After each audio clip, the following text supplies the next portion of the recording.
Beliau adalah Willem Johan Kolff, penemu mesin cuci darah atau mesin hemodialisis.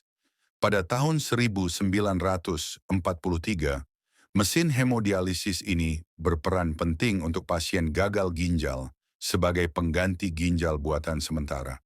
Bagaimana cara kerja mesin cuci darah dapat membersihkan darah manusia? Berikut adalah penjelasan cara kerja mesin cuci darah yang akan dijelaskan oleh Dr. Pebri Rahadian Ramli, spesialis penyakit dalam. Salam sehat, salam ginjal.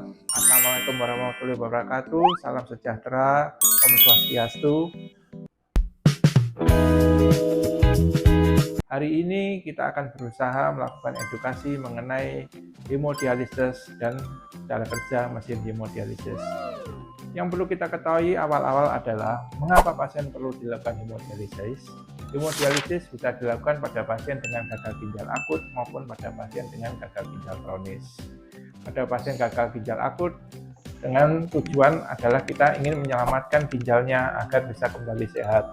Sedangkan pada gagal ginjal kronis dengan tujuan supaya kita untuk memperbesar harapan hidup dan untuk meningkatkan kualitas hidup dari pasien itu sendiri. Nah, sekarang mari kita lihat, kita tengok bagaimana sebenarnya dialisis itu dilakukan. Kita memerlukan banyak alat-alat dan prasarana untuk melakukan suatu kegiatan hemodialisis. Contohnya adalah alat persiapan kita, pertama adalah HD bag. HD bag ini kita pergunakan untuk melakukan persiapan penusukan pada pasien dan untuk persiapan menghubungkan mesin hemodialisis dengan pasien. Kemudian kita lakukan, yang perlu kita lakukan juga adalah AV fistula, yaitu untuk dilakukan penusukan pada vena maupun arteri pada pasien yang sebaiknya telah dilakukan pemberian AV shunt. Sekarang mari kita lihat mengenai mesin dialisis ini. Mesin dialisis itu terjadi pada beberapa alat dan beberapa komponen yang menjadi satu kesatuan utuh. Yang pertama adalah kita lihat adalah monitor.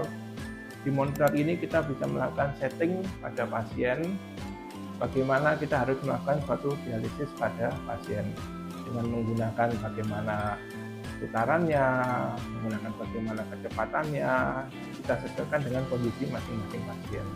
Kemudian kita lihat di sini ada yang terdapat seperti suatu pompa. Ini adalah pompa untuk heparin, yaitu untuk mencegah terjadinya pembekuan darah pada pasien yang sedang dilakukan hemodialisis. Kemudian kita lihat di sini ini adalah suatu roller, yaitu alat untuk memompa darah pasien untuk dilewatkan melalui kabel, melalui selang-selang ini yang kita sebut AV line untuk dimasukkan kepada suatu tabung yang kita sebut dialiser.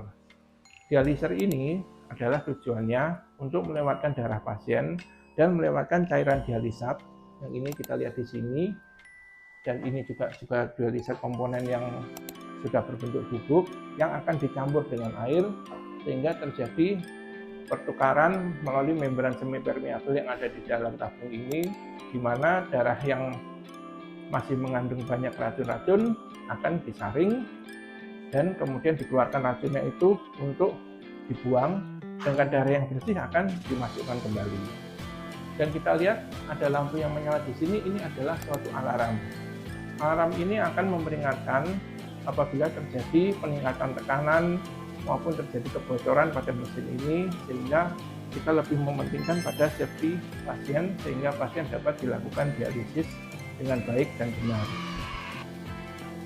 Apa harapan dan tujuan dilakukan hemodialisis?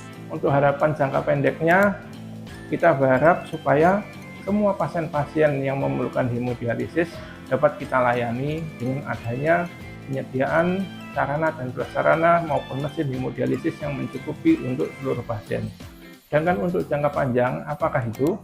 Yang kita harapkan adalah agar semua pasien tidak akan lagi ada yang dilakukan hemodialisis, sehingga semua pasien akan sehat sampai tidak memerlukan hemodialisis, yang dimana kita lakukan pencegahan dari awal. Mungkin itu yang bisa saya sampaikan.